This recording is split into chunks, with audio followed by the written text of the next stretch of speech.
Anna Phillips's ceremonial speech presentation with 5 adults in the audience. Anna?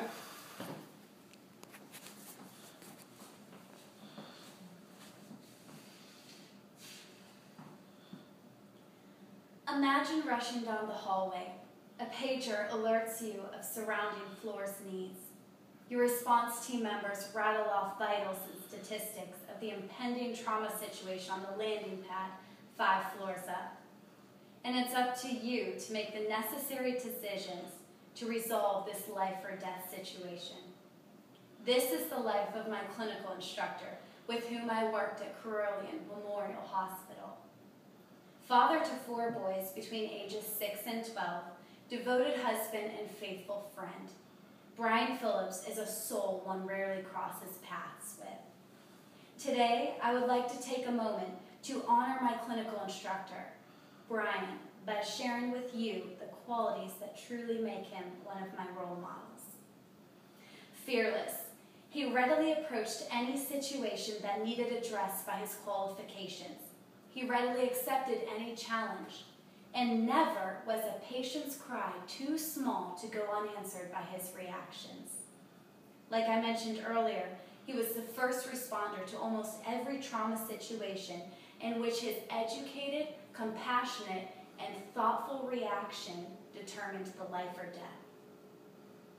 Exceeding all limits and expectations, he now holds the position of head clinical administrator of Carilion in the Roanoke Valley.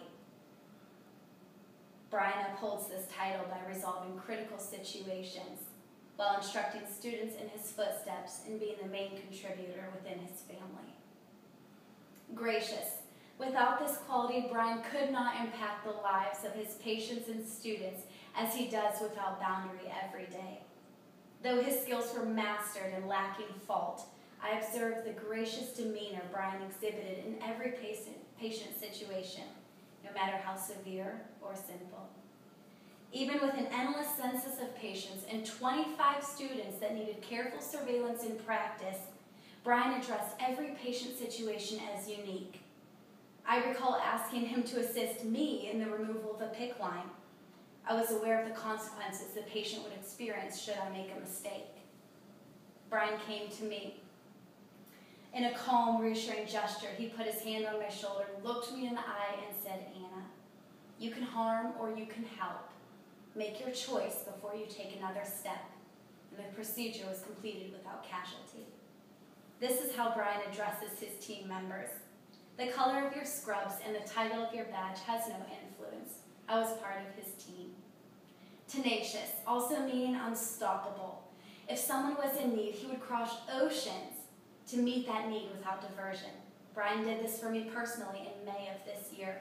I needed the help of a person who knew me, a person who could reorganize the hand I had been dealt, a person who had the power and the passion to aid a friend in need.